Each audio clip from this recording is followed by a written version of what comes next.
ચાણસ્મામાં 108ની ટીમનું સાહસિક કામગીરી, રિક્ષામાં જ મહિલાની સફળ પ્રસૂતિ કરાવી માતા શિશુને બચાવ્યા. પાટણ જિલ્લાના ચાણસ્મા નજીક વડાવલી ગામની એક પરિણીતાએ ચોથી પ્રસૂતિની પીડા શરૂ થઈ ગઈ હતી. સવારે 4:50 વાગ્યાની આસપાસ 108ને કોલ કરવામાં આવ્યો હતો. ચાણસ્માએ 108ના EMT વિરેન્દ્ર ડોડિયા અને પાયલોટ પ્રવીણભાઈ ઠાકોર તુરંત ઘટના સ્થળે પહોંચ્યા હતા અને દર્દીઓના સગા તેમને રિક્ષામાં લઈને આવી રહ્યા હતા ત્યારે દર્દીને એમ્નિયોટિક ફ્લુઇડ લીકેજ થયું હતું અને તીવ્ર પ્રસવ પીડા હતી.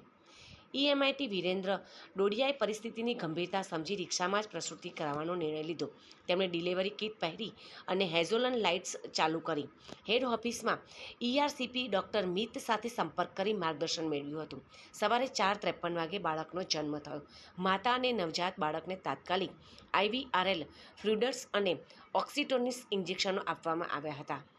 માતા અને નવજાત બાળકને તાત્કાલિક IVRL ફ્લુઇડ્સ અને ઓક્સિટોસિન ઇન્જેક્શનો આપવામાં આવ્યા હતા. બંનેને ઓક્સિજન આપતા CHC ચાણસ્મા હોસ્પિટલમાં ખસેડવામાં આવ્યા હતા અને દર્દીના પરિવારજનો 108ની ટીમનો આભાર માન્યો અને તેમની સેવાની પ્રશંસા પણ કરી હતી.